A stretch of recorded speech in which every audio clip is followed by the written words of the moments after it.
Radiological एवं आणविक जरूरीकालीन परिस्थिति उपर आधारित एही मॉड्यूल को आपनकु स्वागत।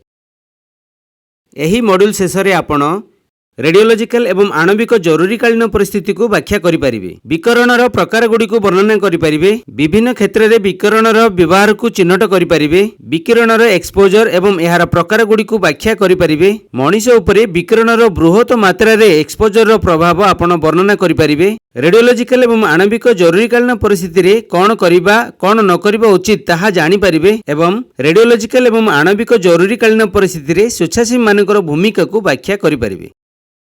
चलंतु रेडियोलॉजिकल जरूरीकालीन परिस्थिति कौन ताहा बुझिबाकू आरंभ करिबा। रेडियोलॉजिकल जरूरीकालीन परिस्थिति एक अप्रत्याशित एवं संभाव्य विपज्जनक परिस्थिति को सूचित करे, जहाँ आयनाइजिंग विकिरणर प्रकाशित एक्सपोजर किंबा प्रदूषण सहित जड़ित। एथिरे उपरोक्त विकिरण अंतर्भुक्त। सेगुड़िक हेउची आल्फा कणिका, बीटा कणिका, न्यूट्रॉन, गामा रश्मि एवं एक्स रश्मि। विभिन्न योजना रे रेडियोलॉजिकल जरूरीकालीन परिस्थिति घटिपारे। सेगुड़िक हेउची आणविक सुविधा, डाक्तरखाना, शिल्प, कृषि एवं अनुसंधान प्रतिष्ठान। विकिरणशील किंबा आणविक सामग्री परिवहन समय रेडियोलॉजिकल जरूरीकालीन परिस्थिति घटिपारे। रेडियोलॉजिकल जरूरीकालीन परिस्थिति विपद सृष्टि करिपारे, जेपरि श्रमिक, जनसाधारण एवं परिवेशर स्वास्थ्य और सुरक्षा। एहार प्रभाव को कम करिबा किंबा क्षति रोकिबा पई एहा तुरंत प्रतिक्रिया एवं नियंत्रण पदक्षेप आवश्यक करे। चलंतु परमाणु जरूरीकालीन परिस्थिति विषय रे जानिबा।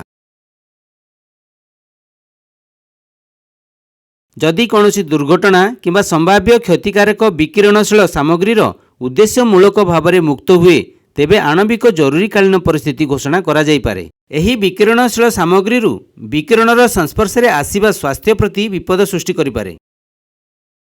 सेही भली भयंकर परमाणु आक्रमण जापान रो हिरोशिमा और नागासाकी उपरे होइथिला। आमे समस्ते सुनिछु युक्तराष्ट्र अमेरिका रे होइथिबा 3 माइल द्वीप बा टीएमआई रिएक्टर दुर्घटना, चर्नोबिल आणविक कारखाना विपर्यय एवं जापान रो फुकुशिमा डाइची आणविक विद्युत उत्पादन दुर्घटना। एही आणविक जरूरीकालीन परिस्थिति लोकमानकु चिंता करिवार एक आकार देइछि।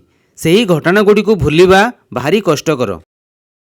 अनेक लोक केवल एही ऐतिहासिक घटना गुड़िक सहित आणविक जरूरीकालीन परिस्थिति को जड़ित करती। तथापि यह मन रखिबा जरूरी जे क्षुद्र परमाणु एवं रेडियोलॉजिकल जरूरीकालीन परिस्थिति पई आमे प्रस्तुत हेबा उचित। आसंतु विकिरण एवं एहार प्रभाव विषय अधिक जानिबा।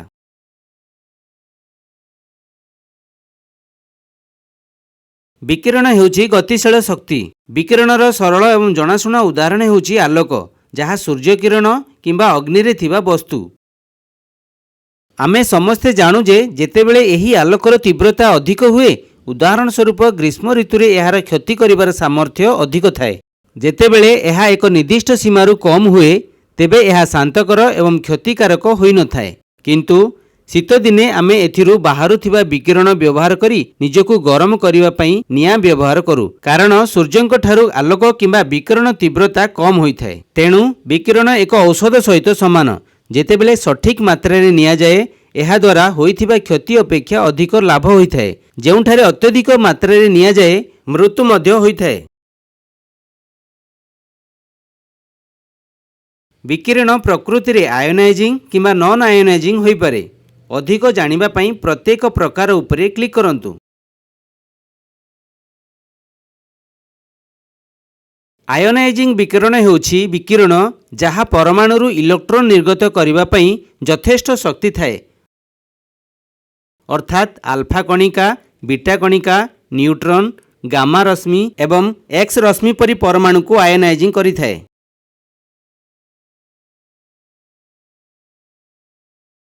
नॉन आयोनाइजिंग विकिरण हेउछि एक प्रकार विकिरण जहाँ परमाणु एक इलेक्ट्रॉन अपसारण करिबा पई पर्याप्त शक्ति न थाए।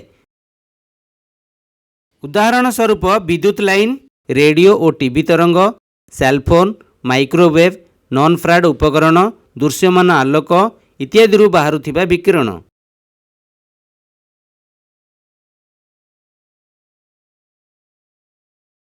विभिन्न क्षेत्र में विकिरण व्यवहृत हुए। उदाहरण स्वरूप स्वास्थ्य सेवा निराकरण एवं चिकित्सा व्यवहृत हुए। ଶିଳ୍ପ କ୍ଷେତ୍ରରେ ଖାଦ୍ୟର ପ୍ରକ୍ରିୟାକରଣ, ରେଡିଓଗ୍ରାଫି, ଗେଜ୍ ଏବଂ ମାପ ପାଇଁ ବିକିରଣ ବ୍ୟବହୃତ ହୁଏ। ଅନୁସନ୍ଧାନ କ୍ଷେତ୍ରରେ ବିକିରଣ ନମୁନା ଖୋଜିବା ପାଇଁ, ଉତ୍ସଗୁଡ଼ିକର କ୍ୟାଲିବ୍ରେସନ୍ କରିବାରେ ଏବଂ ଅନୁରେଖକରେ ବିକିରଣ ବ୍ୟବହୃତ ହୁଏ। ଏହା ସହିତ କୃଷି କ୍ଷେତ୍ରରେ ଅନୁରେଖର ଅଧ୍ୟୟନ ପାଇଁ ବିକିରଣ ବ୍ୟବହୃତ ହୁଏ। ପରବର୍ତ୍ତୀ ସମୟରେ ଆସନ୍ତୁ ବିକିରଣର ଏକ୍ସପୋଜର ପ୍ରକାରଗୁଡ଼ିକ ବିଷୟରେ ଜାଣିବା।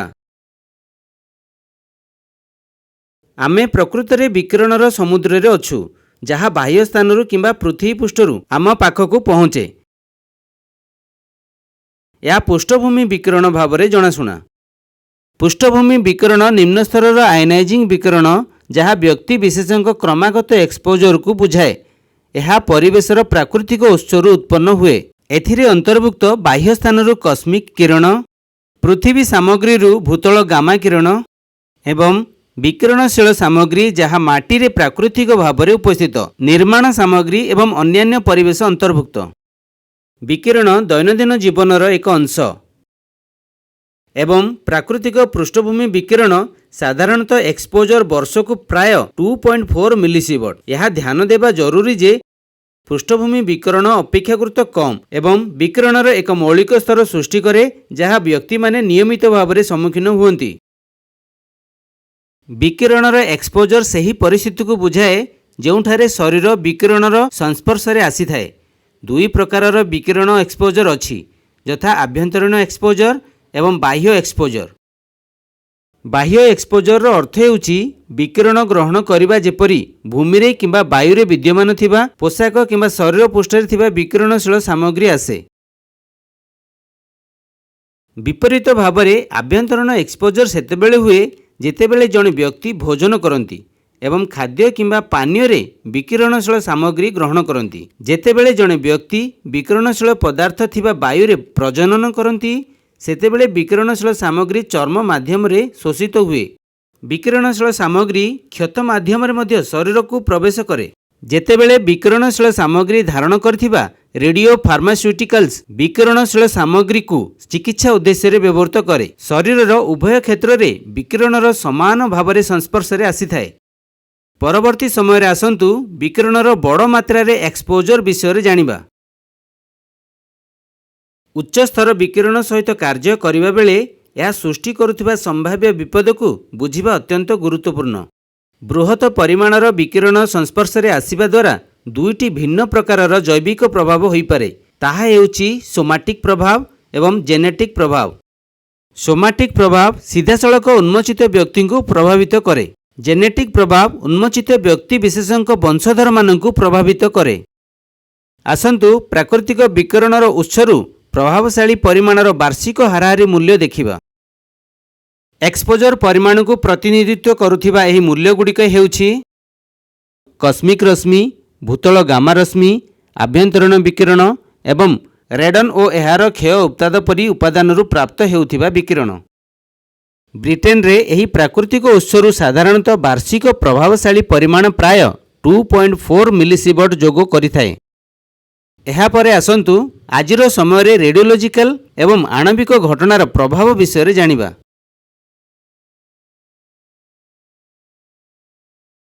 ଆଜିର ରେଡିଓଲୋଜିକାଲ ଏବଂ ଆଣବିକ ଘଟଣାର ପ୍ରଭାବ ଅତୀତ ଅପେକ୍ଷା ଅଧିକ ମହତ୍ତ୍ୱପୂର୍ଣ୍ଣ ହୋଇପାରେ। ଆମର ଜନସଂଖ୍ୟା ବୃଦ୍ଧି ପାଇବା ଏବଂ ଆର୍ଥିକ ପ୍ରଗତି ହେତୁ ଆମର ଅଧିକ ସହରୀ ଭିତ୍ତିଭୂମି ହେବା ଏହାର କାରଣ। ତଥାପି ଉନ୍ନତ ଭିତ୍ତିଭୂମି ରହିବା ପ୍ରକୃତରେ ଏହି ଜରୁରୀକାଳୀନ ସମୟରେ ଆମକୁ ସାହାଯ୍ୟ କରିଥାଏ। ଏହା ଆମକୁ କମ୍ୟୁନିକେସନ, ପରିବହନ ଏବଂ ଚିକିତ୍ସା ସହାୟତାକୁ ଉନ୍ନତ କରି ଭଲ ପ୍ରସ୍ତୁତ କରିବା ପାଇଁ ସାହାଯ୍ୟ କରେ। ପରବର୍ତ୍ତୀ ସମୟରେ ଆସନ୍ତୁ ଆଣବିକ ଏବଂ ରେଡିଓଲୋଜିକାଲ ଜରୁରୀକାଳୀନ ପରିସ୍ଥିତି ପାଇଁ ପ୍ରସ୍ତୁତ ବିଷୟରେ ଜାଣିବା। ଆଣବିକ ଜରୁରୀକାଳୀନ ପରିସ୍ଥିତିର ନିୟନ୍ତ୍ରଣ ପାଇଁ ଆଣବିକ ସୁବିଧାର ବିଭିନ୍ନ ସେବା ଗୋଷ୍ଠୀ ମଧ୍ୟରେ ସମନ୍ୱୟ ଆବଶ୍ୟକ କରେ। ସାର୍ବଜନିକ ଡୋମେନରେ ସମ୍ଭାବ୍ୟ ରେଡିଓଲୋଜିକାଲ ପରିଣାମ ଘଟିଲେ ତିନୋଟି ସ୍ତରର ସମସ୍ତ କର୍ତ୍ତୃପକ୍ଷ ଅର୍ଥାତ୍ ଜିଲ୍ଲା, ରାଜ୍ୟ ଏବଂ କେନ୍ଦ୍ରୀୟ ସ୍ତର ଏକ ଗୁରୁତ୍ୱପୂର୍ଣ୍ଣ ଭୂମିକା ଗ୍ରହଣ କରିବେ ଏବଂ ଅଫ୍ସାଇଡ୍ ଅଧିକାରୀମାନଙ୍କୁ ଏହାର ପ୍ରଭାବଶାଳୀ ପ୍ରତିକ୍ରିୟାରେ ସାହାଯ୍ୟ କରିବେ। एवं ग्रहण कराजिबाकु थिबा सतर्कता विषय जनसाधारण को अवगत कराइबे। चलंतु एही सतर्कता गुड़िक मध्यरु किछि सतर्कता विषय जानिबा। एहा आमे करिबा उचित। रेडियोलॉजिकल एवं आणविक जरूरीकालीन समय घर भितर को जाई घरे रहिबा उचित। विकिरण संस्पर्श रे न आसिबा पई कबाट झरका सब बंद करिबा उचित। समस्त खाद्य जल को आच्छादन करी आच्छादित खाद्य को खाइबा उचित। रेडियो टेलीविजन ऑन करिबा एवं स्थानीय कर्तृपक्षों ठारू घोषणा मान दृष्टि देबा उचित।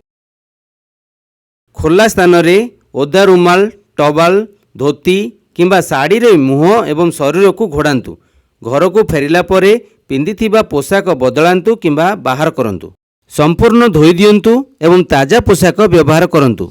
स्थानीय कर्तृपक्षों को संपूर्ण सहयोग विस्तार करंतु एवं उपचार, थईथान इत्यादि पई सेमानक निर्देश को संपूर्ण रूपे पालन करंतु। आपण आणविक विकिरण विपद विषय अवगत हेबा उचित। विकिरणर प्रभाव को ह्रास करिबा पई शिशु एवं परिवारर सदस्य मानक मध्यरे सुरक्षा विषय आलोचना करंतु। कौन न करिबा भयभीत हुअंतु नहीं। अफवाह उपरे विश्वास करंतु नहीं जहाँ जणे व्यक्तिंक ठारू अन्य जनकु कुहा जायछि। विकिरण संस्पर्श रे न आसिबा पई घर भितरे रुहंतु, बाहर को जांतु नहीं। यथा संभव खोला कूओ किंबा पोखरीरू जल, अनावृत फसल एवं पनीपरिबा, खाद्य, जल किंबा दुग्धरू दूरेई रुहंतु। जिला किंबा नागरिक प्रतिरक्षा प्राधिकरण जीए आपणक परिवार एवं आपणकर संपत्तिर सुरक्षा निश्चित करने यथासाध्य चेष्टा करती तांकर कौनसी निर्देश को अवमानना करंतु नहीं। आसंतु परमाणु शक्ति विभागर पदक्षेप गुड़िक देखिबा। परमाणु शक्ति विभाग एवं एहार उपादान प्रतिष्ठान गुड़िक आणविक विज्ञान, प्रजुक्ति विद्या एवं नवसृजन को अग्रगति करिबारे प्रमुख भूमिका ग्रहण करिथाए। आणविक विज्ञान एवं विद्युत उत्पादन, अनुसंधान, विकास, निरापत्ता, सुरक्षा, परिवेश सुरक्षा, अंतर्जातीय सहयोग एवं सामाजिक प्रयोग सहित परमाणु विज्ञान एवं प्रजुक्ति विद्या संपृक्त कार्यकलापर समस्त कार्य पई परमाणु शक्ति विभाग उत्तरदायी। परमाणु शक्ति विभाग कृषि, स्वास्थ्य सेवा एवं शिल्प प्रयोग परी विभिन्न दिगरे समस्यार समाधान पई एक उपकरण भावरे विकिरण को व्यवहार करिबारे कार्य करे।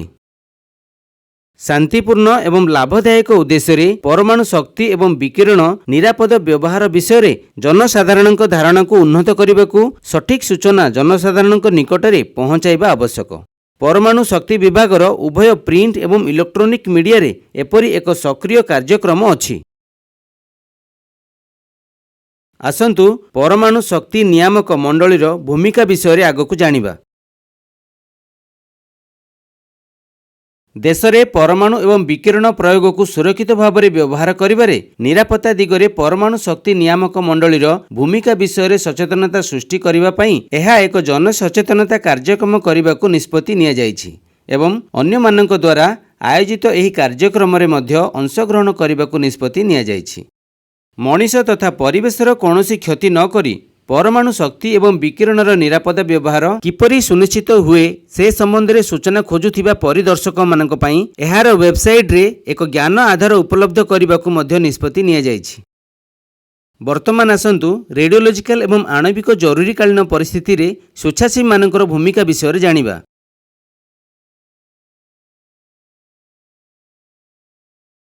आणविक रेडियोलॉजिकल जरूरीकालीन परिस्थिति रे एनडीआरएफ रो भूमिका हेउछि प्रथम उत्तरदाता मानक पई तीव्र दक्षता विकास ठारू आरंभ करी सेमानकु विशेष कौशल सहित सजाइबा, साधारण नागरिकों को अवगत कराइबा एवं प्रस्तुत हेबा निश्चित करिबा पई एहा संप्रदाय को सचेतन कराए। मिलित मॉक एक्सरसाइज करिबा द्वारा अधिक प्रभावशाली प्रतिक्रिया पई हिताधिकारी मानक मध्यरे समन्वय वृद्धि करिथाए। एनडीआरएफ द्वारा ऑफ साइट जरूरीकालीन परिस्थिति रे कर्तृपक्षों को सहायता करिबा सहित जनसाधारण को स्थानांतरण करिथाए। घटना परवर्ती पदक्षेप पई एनडीआरएफ विशेष ज्ञान कौशल विस्तार करे। प्रभावित व्यक्ति विशेष एवं विकिरण धारण करथिबा क्षेत्र गुड़िकर गुरुत्वपूर्ण विशोधन करे। अप्रत्याशित परिस्थिति रे डीएई एवं डीआरडीओ रो विशेषज्ञ सह सहयोग शीघ्र एवं विस्तृत प्रतिक्रिया उत्सगुड़ी को एकत्र करने सहित विशेषज्ञता को सक्षम कराइथाए। सामूहिक प्रयास जनसाधारण सुरक्षा पई आणविक एवं रेडियोलॉजिकल जरूरीकालीन परिस्थितिर प्रभाव को ह्रास करिबारे एनडीआरएफर गुरुत्वपूर्ण भूमिका को सूचित कराए। रेडियोलॉजिकल एवं आणविक जरूरीकालीन परिस्थिति रे स्वेच्छासेवी माने अनेक उपाय साहाय्य करिपारिबे। सेमाने जनसाधारण को चेतावनी प्रसार करिबारे साहाय्य करिपारिबे। लोकों को सुरक्षित स्थान को स्थानांतरण करिबारे सेमाने साहाय्य करिपारिबे। स्वेच्छासेवी माने सठिक प्रक्रिया एवं पीड़ितों सुरक्षा पई कर्तृपक्षों सह जोगाजोग करिपारिबे। स्वेच्छासेवी माने अत्यंत सचेतन हेबा आवश्यक एवं कौनसी असाधारण किंबा संदेहजनक जिनिस बा कार्यकलाप को ध्यान देई याहाको कर्तृपक्षों नजर को आनिबा आवश्यक। स्वेच्छासेवी माने दूषित खाद्य, जमी और जल एवं एयरबोर्न संक्रमणर निकटवर्तीतार एक्सपोजर विषय संप्रदाय रे सचेतनता विस्तार करिपारिबे। एहा सहित आमे एही मॉड्यूल रो शेषरे पहुंचीचु। चलंतु मॉड्यूल रे आलोचना होइथिबा मुख्य बिंदु गुडी को मने रखिबा। आणविक सुविधा गुडी करे विकिरणर उत्स व्यवहार समय रे विकिरणशील सामग्री सहित दुर्घटना एवं विकिरण उत्स सहित जड़ित किछि कार्यकलाप रे रेडियोलॉजिकल जरूरीकालीन परिस्थिति होई पारे। बैकग्राउंड रेडिएशन परिवेशर प्राकृतिक उत्सर उत्पन्न निम्न स्तरर आयनाइजिंग विकिरणर व्यक्ति विशेषଙ୍କ क्रमागत एक्सपोजर को बुझाए। विकिरण एक्सपोजर सही परिस्थिति को बुझाए जोंठारे शरीर विकिरणर संस्पर्श रे आसी थाए। बड़ परिमाणर विकिरणर संस्पर्श रे आसीबा सोमाटिक एवं जेनेटिक प्रभाव पकाई पारे। वार्षिक प्राकृतिक पृष्ठभूमि विकिरणर एक्सपोजर हेउची वर्षको प्राय 2.4 मिलीसीवट। न्यूक्लियर बा रेडियोलॉजिकल जरूरीकालीन परिस्थिति पई प्रस्तुति जिला, राज्य तथा केंद्रीय स्तर रे विभिन्न सेवा गोष्ठी एवं कर्तृपक्षों मध्य समन्वय को अंतर्भुक्त करे। शिक्षा हेउची परमाणु विकिरण सुरक्षा उपरे परिवार एवं पिलामानंक मनरे भय ह्रास करिबा एवं तांक मध्यरे प्रस्तुति को उन्नत करिबा को उत्साहित करिबा। वर्तमान एही विषय रे आपण कोन बुझिले ताहा जांच करिबार मूल्य स्थिर करा जायछि। परीक्षा रे उत्तीर्ण हेबा पई आपनको अति कम रे 60% स्कोर करिबाकू पड़िबो। प्रश्न गुड़िक भल भाव पढ़ंतु एवं उपयुक्त विकल्प बाछंतु।